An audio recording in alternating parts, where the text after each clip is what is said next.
It began with one question.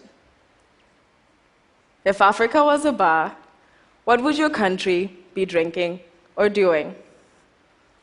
I kicked it off with a guess about South Africa, which wasn't exactly according to the rules because South Africa is not my country, but alluding to the country's continual attempts to build a post-racial society after being ravaged by decades by apartheid, I tweeted, if Africa was a bar, South Africa would be drinking all kinds of alcohol and begging them to get along in its stomach. And then I waited. Then I had that funny feeling where I wondered if I crossed the line, so I sent out a few other tweets about my own country and a few other African countries I'm familiar with. And then I waited again, but this time I read through almost every tweet I had ever tweeted to convince myself, no, to remind myself that I'm really funny and that if nobody gets it, that's fine. But luckily, I didn't have to do that for very long. Very soon, people were participating. In fact, by the end of that week in July, the hashtag If Africa Was a Bar would have garnered around 60,000 tweets, lit up the continent, and made its way to publications all over the world. People were using the hashtag to do many different things. To poke fun at their stereotypes,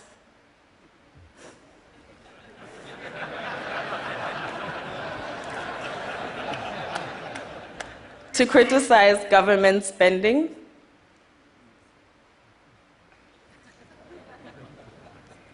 to make light of geopolitical tensions, to remind us that even in Africa, there's some countries we don't know exist,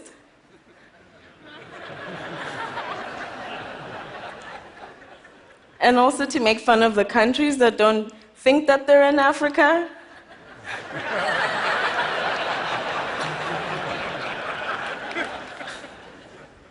And to note the countries that had made a big turnaround.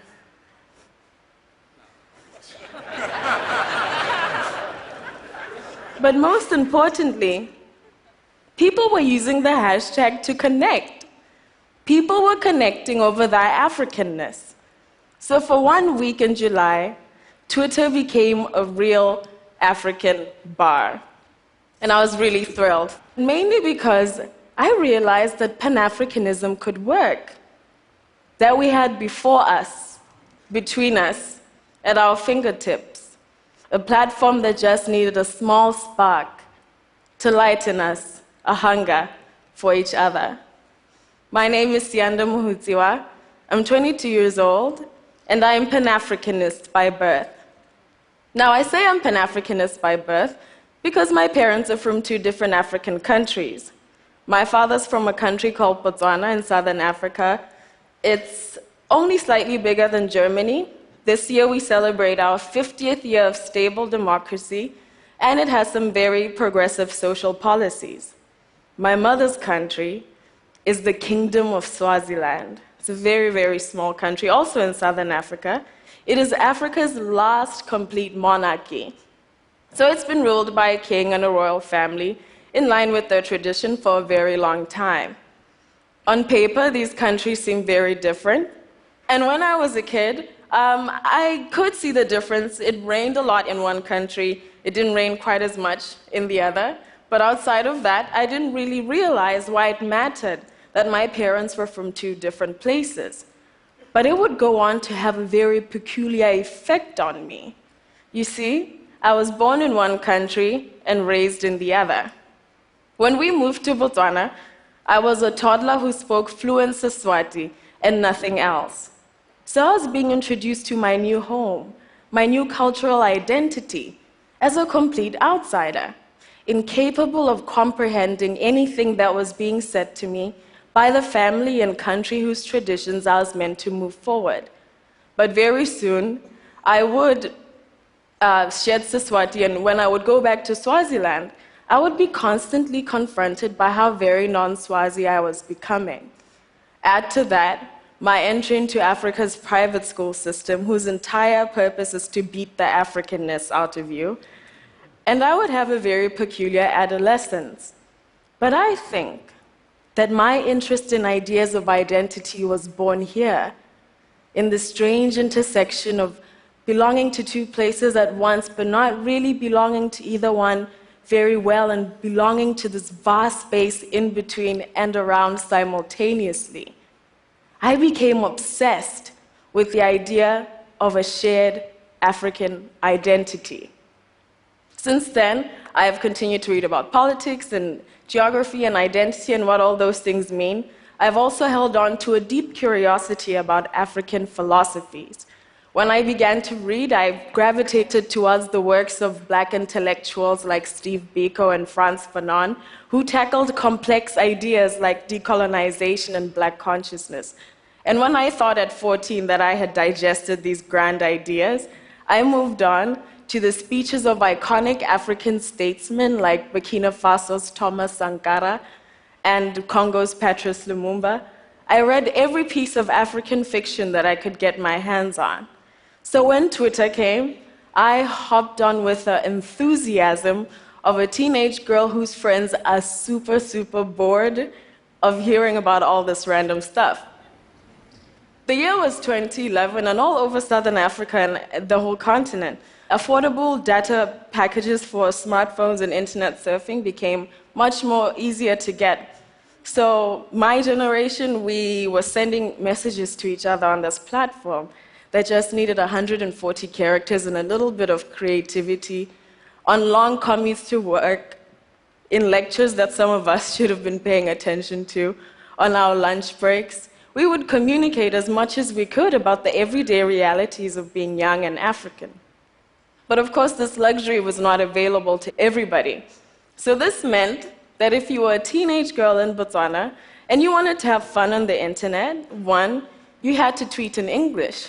2, you had to follow more than just the 3 other people you knew online. You had to follow South Africans, Zimbabweans, Ghanaians, Nigerians, and suddenly your whole world opened up. And my whole world did open up.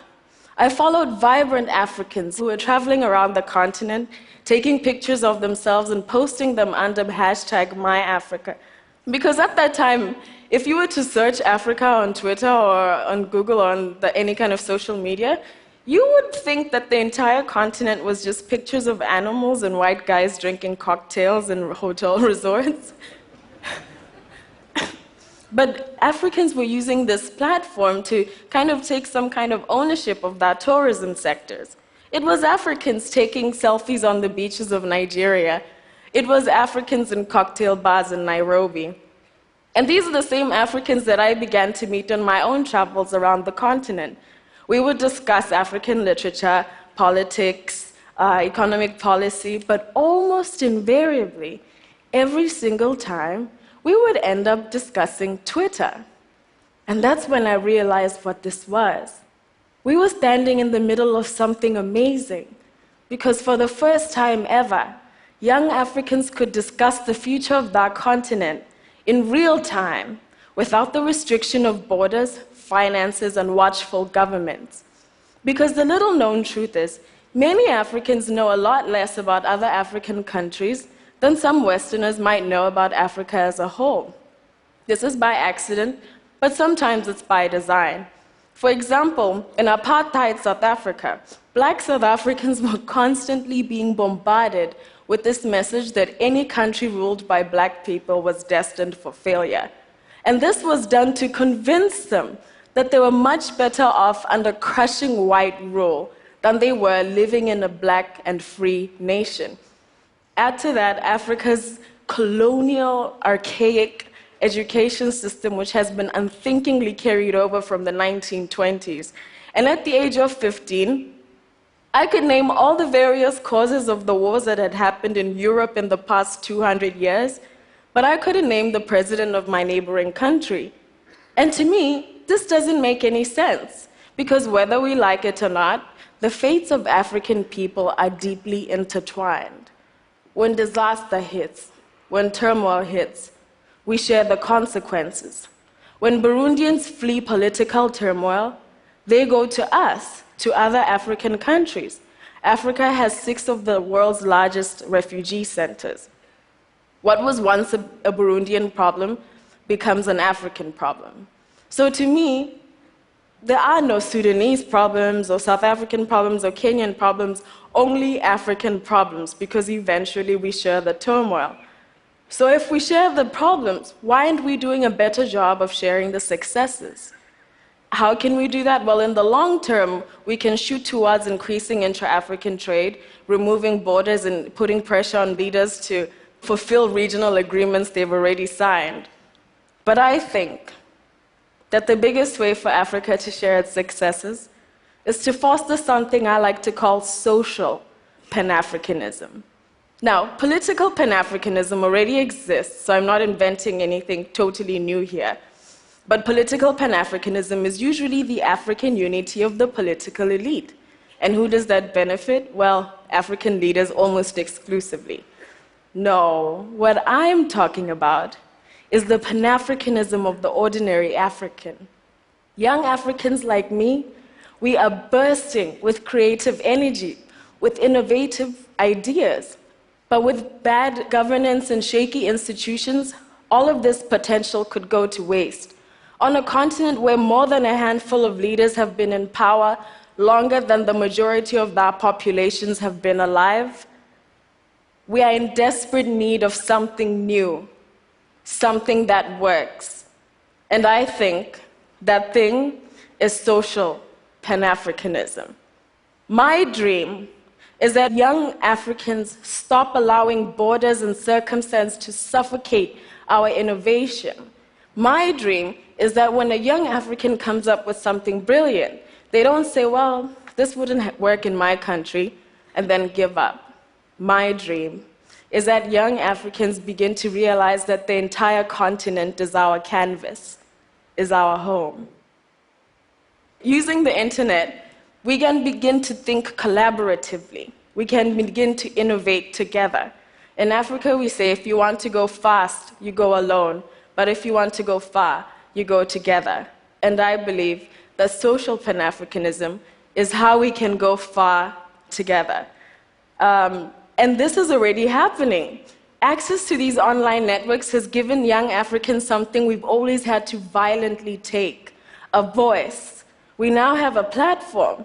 Before now, if you wanted to hear from the youth in Africa, you waited for the 65-year-old Minister of Youth to wake up in the morning, take his heartburn medication, and then tell you the plans he has for your generation in 20 years' time.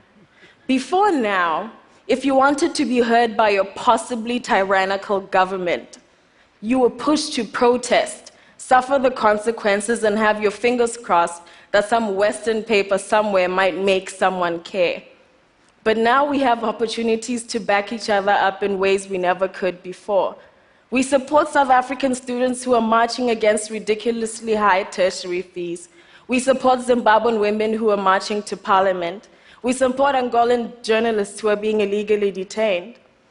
For the first time ever, African pain and African aspiration has the ability to be witnessed by those who can empathize with it the most, other Africans. I believe that with a social Pan-Africanist thinking and using the internet as a tool, we can begin to rescue each other and ultimately to rescue ourselves. Thank you.